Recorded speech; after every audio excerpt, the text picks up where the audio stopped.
नमस्कार, आप देख रहे हैं अपना उत्तराखंड। मैं हूं नीलू। करते हैं खबरों की शुरुआत। तो आज हरिद्वार दौरे पर पहुंचे मुख्यमंत्री पुष्कर सिंह धामी, जहां पर डीएम ने डाम कोठी पहुंचकर विकास कार्यों को लेकर समीक्षा बैठक की और अधिकारियों के साथ समीक्षा बैठक कर रहे हैं। वहीं समीक्षा बैठक से पहले सीएम धामी देव संस्कृति यूनिवर्सिटी पहुंचे, जहां उन्होंने डॉक्टर प्रणव पंड्या से मुलाकात भी की है। तो विकास कार्यों को लेकर धामी इस वक्त समीक्षा बैठक कर रहे हैं, लेकिन उससे पहले देव संस्कृति विश्वविद्यालय पहुंचकर उन्होंने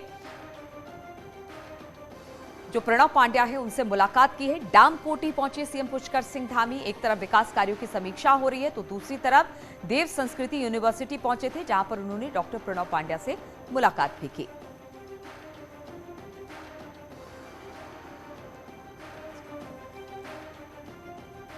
तो हरिद्वार दौरे पर है मुख्यमंत्री पुष्कर सिंह धामी। विकास कार्यों को लेकर समीक्षा बैठक इस वक्त उनकी चल रही है। बातचीत करने के लिए पुलकित फोन लाइन पर हमारे साथ जुड़ गए हैं। पुलकित, जो बैठक विकास कार्यों को लेकर थी, वो बैठक क्या खत्म हो गई है या इस वक्त चल ही रही है बैठक?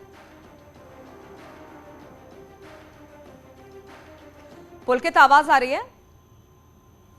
नहीं हो रही है, हो जाएगा थोड़ा सा। पुलकित, आवाज मिल रही है? बिल्कुल पुलकित, जो विकास कार्यों को लेकर समीक्षा बैठक मुख्यमंत्री की तरफ से हो रही थी, वो खत्म हो गई है या इस वक्त भी चल रही है?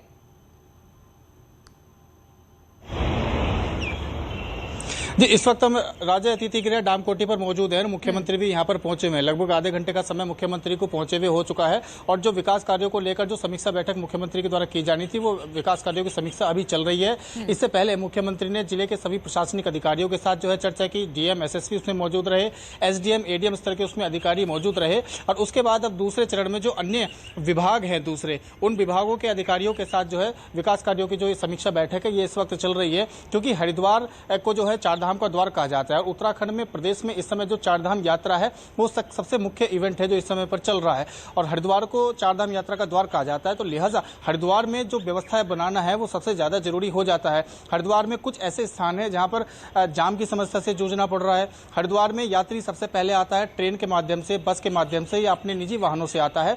तो पंजीकरण की व्यवस्था करना भी यहाँ पर सबसे एक महत्वपूर्ण जरूरी जिम्मेदारी होती है। तो अभी हमने देखा, 2 दिन पहले हमने देखा कि जो यात्रा के लिए जो रजिस्ट्रेशन है वो पूरी तरह से फिल हो चुके हैं, स्लॉट सभी भर चुके हैं, लेकिन यात्रियों को इसकी जानकारी ना होने के कारण जो बिना पंजीकरण के यात्री यहाँ पर आ रहे थे उनको अच्छी खासी असुविधा का सामना, परेशानी का सामना यहाँ पर करना पड़ रहा है। तो इसलिए मुख्यमंत्री जो है वो सभी विभागों के साथ समीक्षा बैठक कर रहे हैं और उनको जरूरी दिशा निर्देश दे रहे हैं। इसके अलावा कई नेशनल हाईवे पर कई इस तरह के निर्माणाधीन यहाँ पर स्पॉट है, चाहे वो कुछ ओवरब्रिज रहे हों या फिर को अन्य कोई सड़कें रही हों, जिनकी वजह से ट्रैफिक को लेकर बड़ी समस्या यहाँ पर हो रही है, जाम लग रहा है। एक हरिद्वार से नजूबाद रोड पर एक चड्डी घाट का बड़ा ओवरब्रिज है जिसको बनाया जा रहा है, बड़ा प्रोजेक्ट यहाँ पर चल रहा है। तो इसके अलावा कई तरह की इस तरह की प्रॉब्लम्स हैं जो आ रही हैं और मुख्यमंत्री उनको लेकर अधिकारियों से विभागवार चर्चा यहाँ पर कर रहे हैं। चिकित्सा व्यवस्था हो, शिक्षा व्यवस्था हो, सभी अधिकारियों से मुख्यमंत्री यहाँ पर समीक्षा बैठक में उनकी चर्चा कर रहे हैं। जी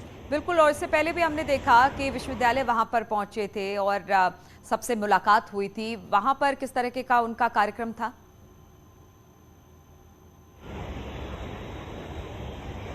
जी देखिए, देव संस्कृति यूनिवर्सिटी में मुख्यमंत्री पहुंचे थे। थोड़ी देर मुख्यमंत्री वहां पर रुके। वहां पर ऐसा कोई खास कार्यक्रम वहां पर नहीं था। जो मुख्यमंत्री देव संस्कृति यूनिवर्सिटी शांति कुंज के द्वारा चलाया जाता है, शांति कुंज प्रमुख डॉक्टर प्रणव पंड्या, मुख्यमंत्री ने उनसे मुलाकात की है। अन्य जो विशिष्ट लोग वहां के हैं उनसे मुख्यमंत्री ने मुलाकात की है और मुलाकात के बाद मुख्यमंत्री जो है रवाना हो गए हैं और उसके बाद यहाँ डाम कोठी पहुंचे हुए हैं और जो एक महत्वपूर्ण एक विकास कार्यों को लेकर समीक्षा बैठक करनी थी सभी जिला स्तरीय अधिकारियों के साथ, वो समीक्षा बैठक फिलहाल चल रही है। ठीक है पुलकित, बहुत बहुत शुक्रिया आपका जानकारी देने के लिए।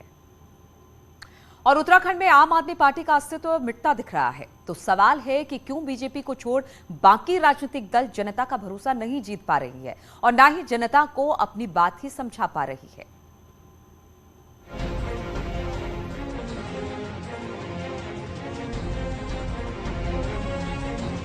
देहरादून में आम आदमी पार्टी के प्रदेश कार्यालय की 2 तस्वीरें देखकर आप अंदाजा लगा सकते हैं कि उत्तराखंड में सियासत करना आसान नहीं है। चुनाव से पहले जिस ऑफिस में पोस्टर बैनर लगे थे, वहां अब सन्नाटा पसरा है। पार्टी के सीएम फेस रहे कर्नल अजय कोठियाल पार्टी छोड़ चुके हैं। तो सवाल है कि दिल्ली मॉडल के दावों को देवभूमि की जनता ने क्यों अस्वीकार किया। बीजेपी का कहना है कि आम आदमी पार्टी में तानाशाही और व्यक्ति पूजा है। एक्चुअली में थोड़ा डिक्टेटोरियल एटीट्यूड भी है, यानी कि तानाशाहपूर्ण रवैया। अब बिना कलेक्टिव लीडरशिप के कभी कोई भी संस्था, राजनीतिक दल कभी बहुत ज़्यादा आगे नहीं बढ़ सकते हैं। उत्तराखंड में आम आदमी पार्टी तो साल भर मैदान में नहीं टिक पाई। इसमें हैरानी नहीं है, क्योंकि सत्ता में सहयोगी रहने वाली उत्तराखंड क्रांति दल को जनता पूछती नहीं और 2 बार सरकार चलाने वाली कांग्रेस लगातार दूसरी बार चुनाव हार चुकी है। तो क्यों बीजेपी के अलावा दूसरी पार्टी जनता के दिल में जगह नहीं बना पा रही, फिर जनता को अपनी बात नहीं समझा पा रही? कि आम आदमी पार्टी का चाहे कांग्रेस हो चाहे अन्य दल हो, इस पे धीरे धीरे लोगों का रुझान कम हो रहा है। भारतीय जनता पार्टी काम कर रही है, काम पे विश्वास करती है और मोदी जी पर विश्वास करती है। कुल मिलाकर के इसलिए लोगों का रुझान भारतीय जनता पार्टी के प्रति बढ़ रहा है। हाँ, सरकार नहीं बन पाई, ये हम स्वीकार कर रहे हैं, लेकिन 38-39% लोगों ने कांग्रेस पर भरोसा किया। ये हमारी लोगों का हम पर ये विश्वास है, ये हमारी पूंजी है और इसे हमें आगे बढ़ाना है। 2022 के विधानसभा चुनाव के बाद उत्तराखंड में दूसरी पार्टियों के सामने अस्तित्व का सवाल खड़ा हो गया है और आम आदमी पार्टी उसका सबसे बड़ा उदाहरण है। ऐसे में पीएम मोदी के नाम और बीजेपी के काम के आगे अब खुद का अस्तित्व बचाने के लिए चुनौती कांग्रेस के लिए है। देहरादून से दीपांकर भट्ट की रिपोर्ट। और कांग्रेस के पूर्व प्रदेश अध्यक्ष प्रीतम सिंह ने चारधाम यात्रा को लेकर सरकार पर हमला बोल दिया है। उन्होंने कहा कि बीजेपी सरकार जो कहती है वो करती नहीं है। चारधाम यात्रा में तमाम व्यवस्थाएं हैं और यात्री इनसे परेशान हो रहे हैं। उन्होंने तो यहां तक कह दिया कि पर्यटन विभाग भगवान भरोसे है। उन्होंने कहा कि बीजेपी के नेता ने तो महंगाई कम करने की बात करते हैं और ना ही बेरोजगारी दूर करने की बात करते हैं। बीजेपी हमेशा विभाजन की नीति पर चुनाव लड़ती है। ये कहते हैं लेकिन करते कभी कुछ नहीं। ये चारधाम यात्रा का आप हालात देख लीजिए, स्थिति देख लीजिए, कितनी अव्यवस्थाएं हैं। ये भी तो पर्यटन मंत्रालय का ही काम है। तो पर्यटन मंत्रालय तो भगवान भरोसे चल रहा है। और देहरादून से चारधाम यात्रा से जुड़ी बड़ी खबर आ रही है। पर्यटन सचिव दिलीप जावलकर का चारधाम यात्रा को लेकर बयान सामने आया है। दिलीप जावलकर ने कहा कि बंद नहीं हुआ है ऑफलाइन रजिस्ट्रेशन, केवल ऑफलाइन में तत्काल यात्रा के लिए रजिस्ट्रेशन होंगे। और इसके साथ कहा कि अब यात्रियों की संख्या की सटीक जानकारी के लिए चारों धामों में हेड काउंट कैमरे भी लगाए जाएंगे। एक तो हमें समय का एक निर्बंध करना होगा, एक समय तय करना होगा, एक ये समस्या थी। दूसरी ये थी कि अलग अलग सोर्सेज से सूचनाएं आ रही थी। जैसे कुछ सूचनाएं आपको आ रही थी वो थी पुलिस प्रशासन के माध्यम से आती है, कुछ जो है वो बीकेटीसी के माध्यम से आती है, कुछ सूचना जो है वो अन्य रजिस्ट्रेशन के माध्यम से आती है। तो उसको पूर्ण विराम देते हुए एक पारदर्शी व्यवस्था के रूप में हम लोगों ने अभी स्मार्ट कैमरेज लगाए हुए हैं जो हेड काउंट्स कराते हैं। और वो हेड काउंट्स जो है एकदम प्रिसीजन से होता है। उसमें किसी का भी एक बार उसमें कैप्चर किया जाता है तो उसका पूरा दर्शन होने तक जो है वो कैमरा उसको फॉलो करता है और उसका जो है एक ही नंबर दे देता है। तो बंद नहीं हुआ है ऑफलाइन रजिस्ट्रेशन और कहा यह जा रहा है कि ऑफलाइन तत्काल यात्रा के रजिस्ट्रेशन ऑफलाइन में हो रहे हैं और साथ ही साथ कैमरे लगाए गए हैं जिससे हेड काउंट भी किया जा सके।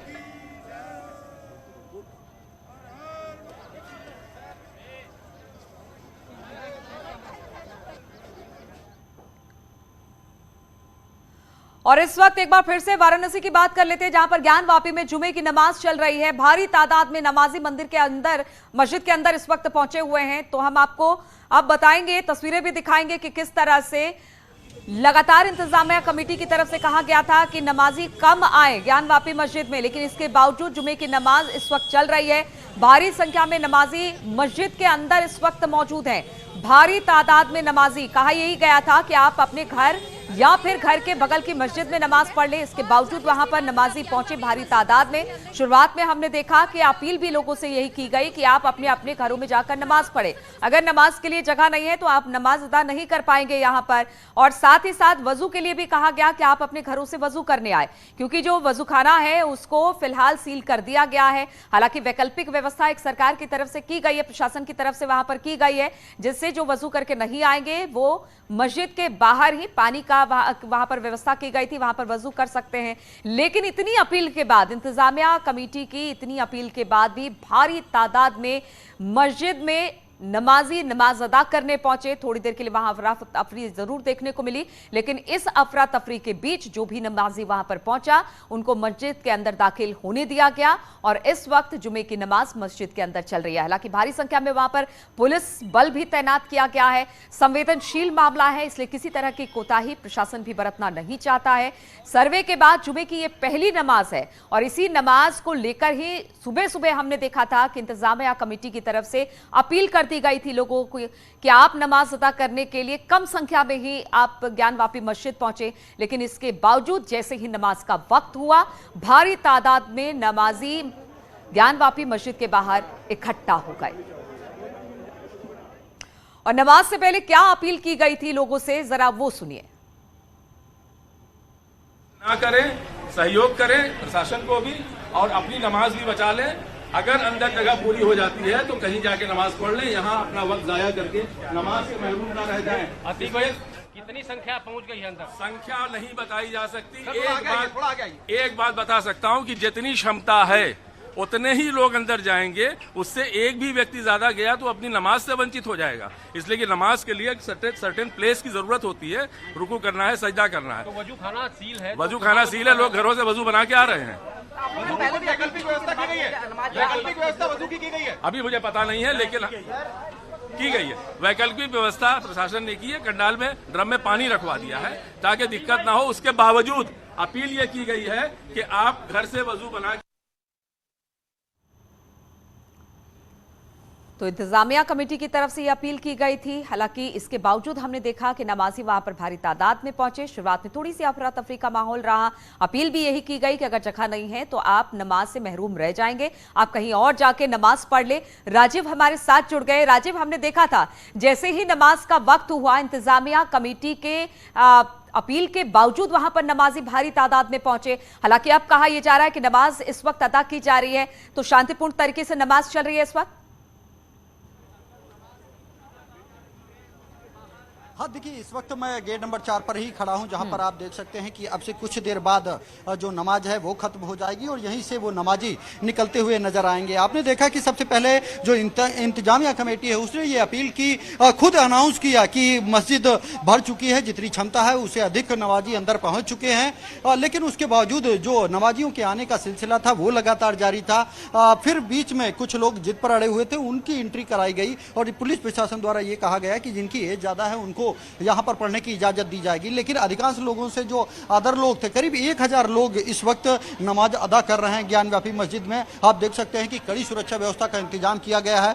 पुलिस प्रशासन के आला अधिकारी इस वक्त मौके पर मौजूद हैं कि कहीं कोई स्थिति ना हो, कोई विवाद ना हो। और ऐसे में उम्मीद ये जताई जा रही है कि अब से कुछ ही देर बाद ये नमाज जैसे यहाँ पर पूरी होगी, नमाजियों का निकलने का सिलसिला शुरू होगा और फिर वो शांतिपूर्ण ढंग से अपने घरों को वापस राजीव, इंतजामिया कमेटी की तरफ से सुबह सुबह ही अपील कर दी गई थी। इसके बावजूद हमने देखा कि भारी तादाद में नमाजी वहां पर पहुंचे। बाद में यहां तक कहा गया, जब वहां पर लोग पहुंचने शुरू हो गए तो इंतजामिया कमेटी ने कहा कि देखिए आप नमाज अदा नहीं कर पाएंगे अगर जगह नहीं हुई। तो उसके बाद आप लोगों की बातचीत तो वहां पहुंचे नमाजियों से होगी, क्या उन्होंने अपील सुनी नहीं या सुनने के बाद भी इस तरह से पहुंचे वहां पर? देखिए, अगर स्थानीय लोगों की बात करें तो उनका कहना है कि अमूमन आम दिनों में जो यहाँ पर नमाजी आते हैं उनकी संख्या 50 से 60 होती है। लेकिन क्योंकि इस वक्त ज्ञानव्यापी का जो मुद्दा है वो गरमाया हुआ है, इसी के चलते सैकड़ों की संख्या में लोग यहाँ पर पहुंचे थे। और आपने देखा भी, सुना भी, हम लोगों ने दिखाया भी कि किस तरह से खुद इंतजामिया कमेटी ने यह ऐलान किया कि मस्जिद फुल हो चुकी है, आप लोग अब आसपास की मस्जिदों में चले जाएं, वहां पर नमाज अदा करें। लेकिन फिर भी लोग जिद पर अड़े थे। ऐसे में अनुपम हमारे साथ मौजूद है। अनुपम, आपने देखा कि किस तरह जो मस्जिद कमेटी थी उसने ऐलान किया, उसके बावजूद लोग आना बंद नहीं हुए, वो यहीं पर नमाज अदा करना चाहते थे। क्या किस तरह देखते हैं इसे आप? देखिए राजीव, सबसे बड़ी बात यह है कि इंतजामिया कमेटी को और प्रशासन को इस बात की जानकारी पहले से थी कि जुमे की नमाज के दिन बड़ी संख्या में मुस्लिम समाज के लोग ज्ञानवापी मस्जिद में आकर के नमाज पढ़ सकते हैं। इसीलिए कल इंतजामिया कमेटी ने मौखिक तौर पर भी और लिखित तौर पर भी इस बात की अपील की थी कि यहां पर जो लोग नमाज पढ़ने के लिए आए उनकी संख्या काफी कम हो, और साथ ही साथ यहां पर जब लोग नमाज पढ़ने के लिए आने लगे तो लगातार 11:30 बजे से जब मुस्लिम समाज के लोग गेट नंबर 4 से अंदर जा रहे थे तब भी अपील की जा रही थी कि कम से कम लोग यहां पर आए। और आप देखिए कि जब नमाज शुरू होने वाली थी उससे पहले ही आधा घंटे पहले ही अपील कर दी गई थी कि यहां पर जो लोग आ रहे हैं और नमाज के लिए जगह अंदर फुल हो चुकी है, लेकिन जगह अंदर थी। लगातार मल्टी लेयर ये क्रॉस वेरीफाई किया जा रहा था तमाम लोगों के द्वारा कि अंदर अब कितनी जगह है, क्या है, और उसके बाद जब अंदर जगह वहां पर खत्म हो गई उसके बाद तब लोगों को यहां से वापस भेजा गया। लेकिन लगातार फिर भी आपने देखा कि लोग आ रहे थे और उनको अंदर जाने दिया जा रहा था। यानी कहीं ना कहीं कोशिश ये थी कि शुरुआत से इस तरह का मैसेज बनाया जाए कि लोग नमाज पढ़ने के लिए यहां पर कम आए ताकि शांति व्यवस्था और कानून व्यवस्था ठीक ढंग से बनी रहे। देखिए, यकीनन आपने जैसा कि अनुपम ने विस्तार से बताया, और यही कारण है कि जो स्थानीय पुलिस प्रशासन वो ये चाहता है कि किसी भी तरह का कोई विवाद ना हो। इसीलिए आप देख सकते हैं कि भारी संख्या में पुलिस फोर्स की तैनाती की गई है। पुलिस पीएसी के साथ जो केंद्रीय सुरक्षा बल हैं उनको भी यहाँ पर तैनात किया गया है। और मुस्लिम पक्ष के लोगों से अपील की गई, नमाजियों से अपील की गई कि आप शांतिपूर्ण ढंग से आप आइए, आपको नमाज पढ़ने से कोई नहीं रोकेगा और उसका पूरा मौका दिया जाएगा। और वो यहाँ पर नमाज पढ़ी भी जा रही है। उम्मीद जताई जा रही है कि अगले 5 से 7 मिनट में जैसे ही जो नमाज की प्रक्रिया है वो पूरी होगी उसके बाद। बिल्कुल राजीव, मामला बेहद संवेदनशील है, मामला बेहद संवेदनशील है, यानी इसलिए सभी पक्ष किसी ना किसी तरह से अपील कर रहे हैं, क्योंकि इंतजामिया कमेटी को भी पता था कि आज जिस तरह से सर्वे हो रहा था उसके बाद पहले जुमे की नमाज है, सुबह सुबह उन्होंने अपील कर दी कि देखिए भाई यहां पर ज्यादा भीड़ इकट्ठी ना की जाए, लेकिन इसके बावजूद वहां पर लोग पहुंचे। अब कुछ देर में नमाज खत्म करके बाहर लोग निकलेंगे, तो इस बीच सुरक्षा व्यवस्था किस तरह से की गई है? क्योंकि हमने देखा था तब भी जब नमाज पढ़ने लोग पहुंच रहे थे उस वक्त भी भारी भरकम सुरक्षा व्यवस्था थी, संवेदनशीलता को ध्यान में रखते हुए। देखिए, यकीनन ये काफी संवेदनशील मामला है और काफी संख्या में लोग यहाँ पर नमाज अदा करने पहुंचे हैं, जिसके मद्देनजर आप देख सकते हैं कि कई सुरक्षा के घेरे बनाए गए हैं। ये मुख्य गेट है जहां से आपसे कुछ ही देर बाद आपको जो नमाजी हैं वो निकलते हुए दिखाएंगे, और दूसरी ओर इसी तरह जगह जगह हर 100 मीटर पर बैरिकेडिंग की गई है और भारी संख्या में पुलिस फोर्स की तैनाती की गई है। और जो पुलिस प्रशासन के अधिकारी हैं वो मौके पर मौजूद है और लगातार वो पूरी सुरक्षा व्यवस्था पर मॉनिटरिंग कर रहे हैं। अनुपम, आपने देखा और बात भी की पुलिस प्रशासनिक अधिकारियों से, जो सुरक्षा का घेरा बनाया गया ये किस तरह से है और कौन कौन से सुरक्षा बलों की तैनाती? सबसे बड़ी बात यह राजीव की जो नमाज हो रही है इस वक्त, जैसा कि हम बता भी रहे हैं, लगातार नमाज के पास जो स्थल है, जो सील स्थल है, जो वजू खाना है और जो शौचालय है जिसको कि सील किया गया है, वहां पर 3 लेयर की सुरक्षा लगाई गई है। सीआरपीएफ के जवान उसके पास खड़े हुए हैं, उसके बाद लोकल पुलिस है और फिर जो ऑफिशियल्स हैं जिनकी ड्यूटी लगाई गई है, चाहे उसमें एसपी सिक्योरिटी हो या सर्किल ऑफिसर जिस तरह के अधिकारी हो, वो यहां पर लगे हुए हैं। क्योंकि लगातार हमने देखा जब नमाज शुरू हुई थी उसके बाद कई ऑफिसर्स यहां पर थे, जो वाराणसी के मंडलायुक्त हैं दीपक अग्रवाल वो वहां पर थे, इसके अलावा डीसीपी आरएस गौतम यहां पर थे, तमाम जो अधिकारी हैं वो लगातार यहां पर मौजूद थे। तो सबसे बड़ी बात यह कि जो सील स्थल है उसकी सुरक्षा इस नमाज के दौरान करना भी प्रशासन के लिए एक बहुत बड़ी चुनौती है, क्योंकि जाहिर तौर पर कोर्ट, सुप्रीम कोर्ट ने और लोअर कोर्ट ने इस बात को जरूर कहा था और लगातार उसी को लेकर के जिलाधिकारी वाराणसी को निर्देशित किया गया था कि जो सील स्थल है उसकी सुरक्षा करना, उसको सुरक्षित करना बहुत जरूरी है। इसीलिए नमाज के दौरान सुरक्षा का खास तौर पर ध्यान रखा जा रहा है। देखिए, पुलिस प्रशासन के सामने 2 सबसे बड़ी चुनौती थी। एक ये थी जो स्थानीय न्यायालय था, सिविल जज सीनियर डिवीजन के निर्देश पर जिस वजू खाने को सीज किया गया है उसको सीज किया जाए, उसकी सुरक्षा बढ़ाई जाए। आप देख सकते हैं कि इस वक्त हलचल बढ़ी है, कुछ अधिकारियों के निकलने का सिलसिला शुरू हुआ है और भारी संख्या में पुलिस फोर्स अंदर मौजूद है। और जो पुलिस प्रशासन के बड़े अधिकारी हैं, चाहे वो पुलिस कमिश्नर सतीश गणेश हो या फिर अन्य अधिकारी भी इस वक्त मौके पर मौजूद हैं, क्योंकि अब से कुछ ही देर बाद इन नमाजियों के निकलने का सिलसिला शुरू होगा और फिर ये सुनिश्चित किया जाएगा कि वो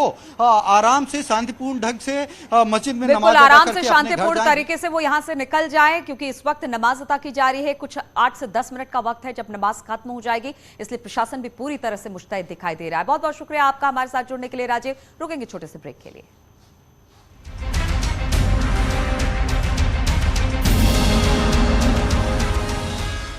आजम खां को रिसीव करने पहुंचे शिवपाल यादव। आजम खां की रिहाई के मौके पर उनके समर्थकों का लगा जमावड़ा, खुशी में जमकर की नारेबाजी। जेल से रिहाई के बाद एसपी के पूर्व एमएलए अनूप गुप्ता के घर पर आजम खां ने खाना खाया। आजम खां की रिहाई पर अखिलेश यादव का ट्वीट, आजम की रिहाई पर किया स्वागत, लिखा झूठ के लम्हे होते हैं सदियां नहीं। मैनपुरी में ट्रक और बस में जोरदार भिड़ंत, हादसे में 5 से 7 लोग गंभीर रूप से घायल, इलाज के लिए अस्पताल में कराया गया भर्ती। थाना बेवर क्षेत्र की घटना। कानपुर में धमाके के बाद ट्रांसफार्मर में लगी भीषण आग, आसपास के इलाकों में मची अफरा तफरी, फायर ब्रिगेड की टीम ने आग पर काबू पाया। इटावा में 2 ट्रकों में लगी भीषण आग, सूचना पर पहुंची फायर ब्रिगेड की टीम ने आग पर काबू पाया। थाना फ्रेंड्स कॉलोनी क्षेत्र की घटना। पौड़ी के जंगलों में फिर लगी आग, तापमान बढ़ने के साथ वन विभाग की बड़ी मुसीबत, अभी तक नहीं बुझ सकी आग। प्रयागराज में मेला प्राधिकरण की नई पहल, नाविकों की मनमानी को रोकने के लिए तैयार की डेडिकेटेड वेबसाइट, पर्यटक ऑनलाइन कर सकेंगे बुकिंग।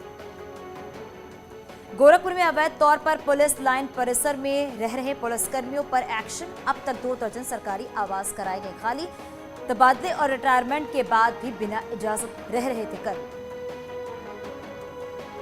लखीमपुर खीरी में बुजुर्ग महिला ने की है फायरिंग, राइफल से फायरिंग का वीडियो हो रहा है वायरल। बिजली सहसपुर गांव की घटना। मेरठ में 1 लाख की इनामी, सनी काकरान गैंग के बदमाशों ने जमीन विवाद में युवक को 5 गोलियां मारी हैं, गंभीर हालत में अस्पताल में कराया गया भर्ती।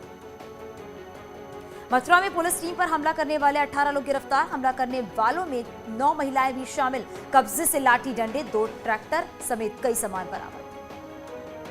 बहराइच में पीएम सम्मान निधि में अपात्र किसानों से रिकॉर्ड वसूली, 2000 किसानों से 42 लाख रुपए वसूले गए।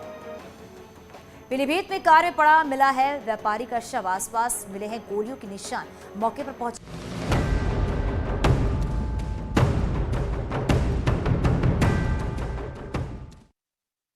और अब बात राज ठाकरे की, तो राज ठाकरे का अयोध्या दौरा रद्द हो गया है। जी हां, राज ठाकरे ने ट्वीट कर इस बात की जानकारी दी। राज ठाकरे के दौरे का विरोध लगातार हो रहा था, खास तौर पर बीजेपी सांसद बृजभूषण लगातार इसका विरोध कर रहे थे। दरअसल 17 अप्रैल को ठाकरे ने पुणे में घोषणा की थी कि वो भगवान राम का आशीर्वाद लेने के लिए 5 जून को अयोध्या जाएंगे, लेकिन इसी बीच बीजेपी के नेता यानी कि बीजेपी सांसद बृजभूषण का विरोध शुरू हो गया। उन्होंने कहा कि उत्तर भारतीयों पर जिस तरह से महाराष्ट्र में हमले हुए, पहले उत्तर भारतीय और खास तौर पर उत्तर प्रदेश के लोगों से राज ठाकरे माफी मांगे और उसके बाद भगवान राम के दर्शन के लिए पहुंचे। और अब ये खबर आ गई है कि राज ठाकरे ने अपना अयोध्या दौरा रद्द कर दिया है और इस बात की जानकारी उन्होंने ट्वीट करके दी है।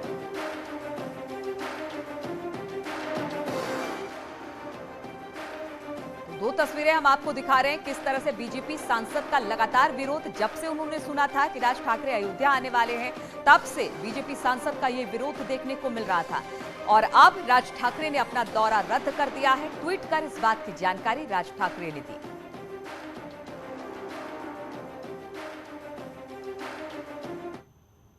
और राज ठाकरे का अयोध्या दौरा रद्द होने के बाद गोंडा में बीजेपी सांसद बृजभूषण शरण सिंह से ने कहा कि राज ठाकरे दुर्भाग्यशाली व्यक्ति हैं। राज ठाकरे ने अपना मौका गंवा दिया। बृजभूषण शरण सिंह ने राज ठाकरे को उत्तर भारतीयों से माफी मांगने की बात कही थी।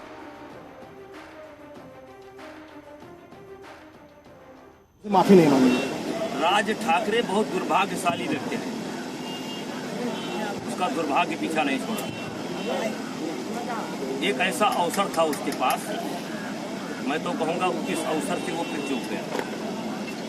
अगर वो हमारे संतों से माफ़ी मांग लेता, योगी जी से माफ़ी मांग लेता, मोदी जी से माफ़ी मांग लेता, तो उत्तर प्रदेश या उत्तर भारत बड़ा महान लोग हैं यहाँ के, तो इनका गुस्सा कम हो जाता। माफ़ी ना मांग करके उसने घाव को ताज़ा कर दिया। फिर माफी ना मांग करके उसने घाव को फिर हरा कर दिया।